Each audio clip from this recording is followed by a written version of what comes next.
بسم الله الرحمن الرحيم. أعزائي المشاهدين والمشاهدات، معكم الدكتور أشرف نبيه، استشاري طب الأطفال وحديثي الولادة. عايز أكلمكم النهاردة عن موضوع تقريبا موجود كل يوم في كل البيوت، أو عرض من الأعراض اللي هي بتقابلنا كتير، وهي الكحة.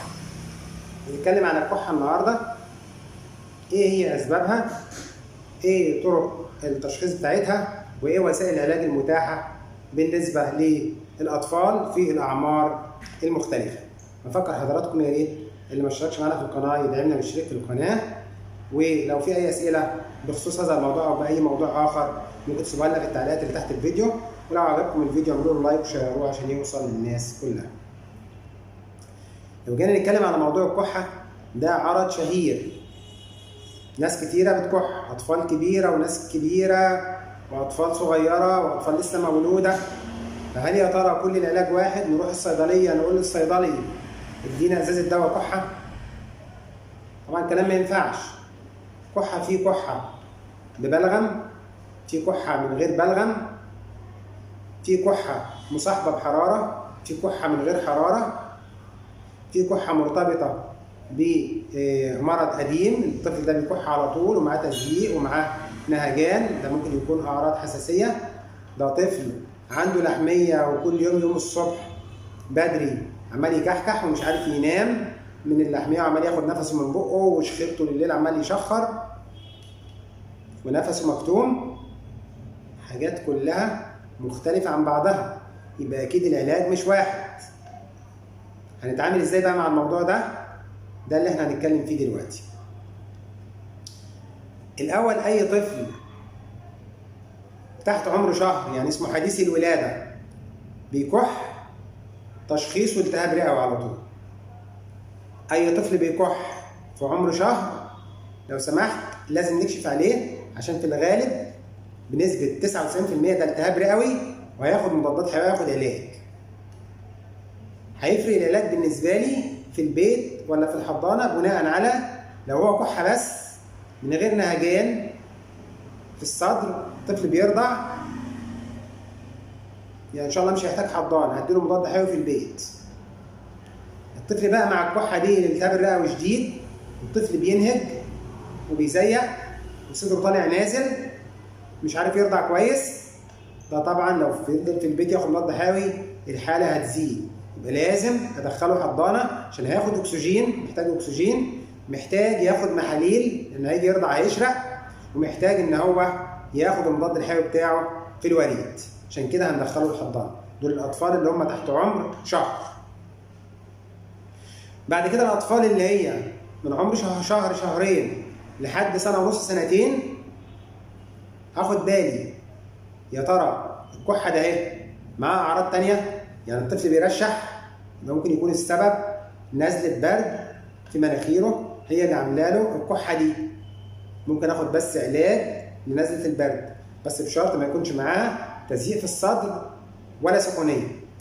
مجرد اخد بس، لو عندنا في البيت او نشتري من الصيدليه حاجه اسمها شفاط الافرازات المنزلي، اشفط بيه الافرازات مع مضاد للحساسيه خفيف حسب العمر، ما بندوش تحت 6 شهور، من فوق 6 شهور اقدر ادي مضاد للحساسيه، البرد هيروح ان شاء الله، مش هيبقى فيه محتاج اي مشاكل.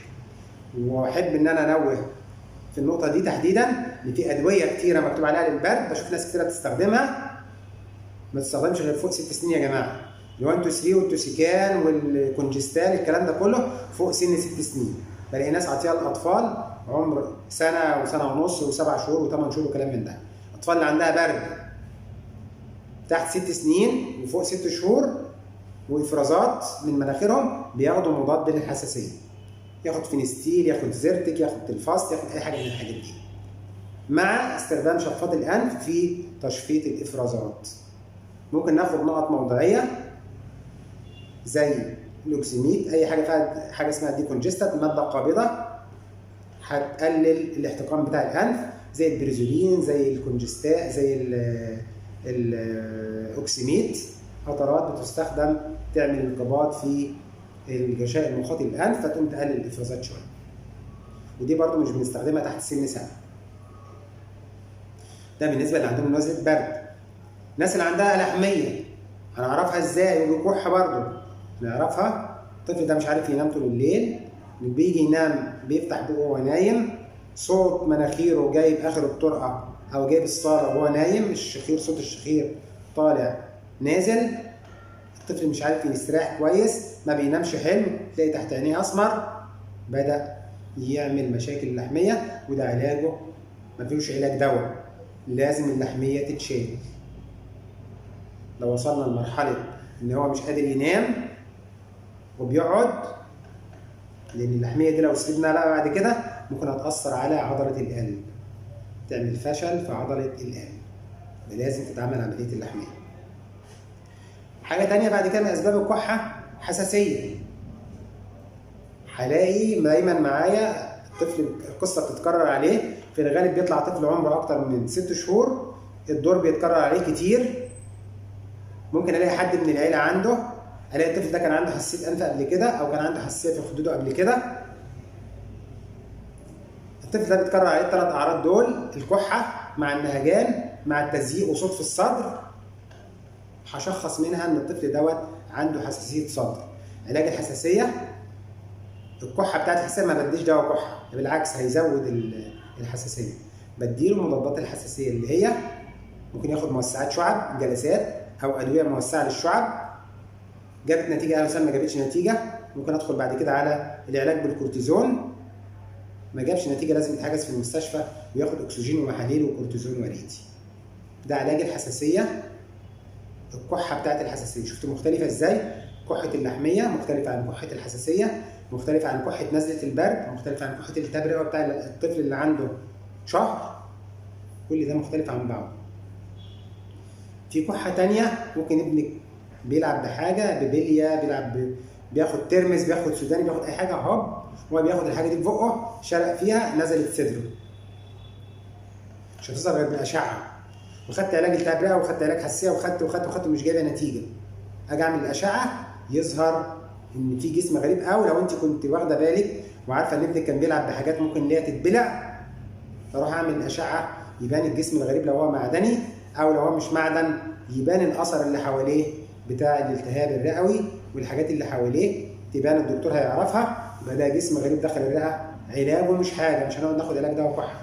دكتور المناظير هيدخل بالمنظار الرئوي ويشيل الجسم الغريب، والكحه ان شاء الله تنتهي تماما بعد الموضوع ده. شفنا قد ايه الكحه ممكن يكون لها اسباب مختلفه وحاجات مختلفه، علاجها مختلف. واحد عنده مريض بالقلب وعنده فشل في عضله القلب، ممكن يكح لان حصل احتقان في الرئه، يبدا يجيله كحه. وعلاجه ايه؟ ان نعالج عضله القلب من الفشل، نعالج الفشل القلب، يوم الكحه بتاعته تقل. واحد عنده حساسيه انف برضه بيجيله حاجه اسمها بوست نزل ديشارج، بيجي افرازات في حلقه تكححه. واحد عنده التهاب في زوره او التهاب في الحلق، ممكن يكح كحه خفيفه. واحد عنده التهاب في الحنجره يكح كحه الديك، كده كحه زي كحه الديك، ده التهاب في الحنجره. علاجها مش دواء كحه. ممكن اديله جلسات ادرينالين لو كان الدنيا تعبانه قوي، اديله حاجه زي استنشاق بخار زي البابوزول. لو الطفل بقى عنده مع صوت الكحه دي بدا النفس طالع نازل، ممكن يحتاج يتحجز في المستشفى، ممكن يبقى حاله خطيره. يا كل دي اسباب الكحه. علاجها واحد، نروح نجيب دواء صيدله، دواء كحه من الصيدليه، ما ينفعش. يبقى لازم محدش يجي يشتكي للدكتور في التليفون يقول له ابني بيكح عشان يديله علاج. يديله علاج ايه؟ يعني حاجه من دول، لازم الدكتور يفحصه ويكشف عليه، اذا كان عايز محتاج اشعه يعمل له الاشعه بتاعته، ياخد التاريخ المرضي بتاعه عشان يقدر يقرر ايه هو التشخيص، التهاب رئوي ولا نزله شعبيه ولا لحميه ولا حساسيه انف ولا التهاب في الحنجره ولا حساسيه صدر ولا بلع جسم غريب ولا ايه دول بالظبط، عشان نقرر العلاج المظبوط. يا ريت كلنا مش نستهتر بقصه الكحه، ده ابني عنده كحه ما راح اشتري مضاد حيوي واشتري دواء كحه من الصيدليه. خد العلاج، اخرت ابنك في العلاج ممكن العلاج يجيب نتيجه عكسيه خالص. وغير كده ان انت اتاخرت على علاج ابنك فممكن يبدأ يحصل مضاعفات في صدره، ويبقى احنا دخلنا في مشكلة كبيرة. أرجو تكونوا استفدتوا من الفيديو. اللي استفاد من الفيديو يا ريت يعمل لنا لايك ويشير الفيديو عشان يوصل لكل الناس، ويدعمنا بالاشتراك في القناة. إلى أن نلتقي، لكم مني كل التحية. السلام عليكم ورحمة الله وبركاته.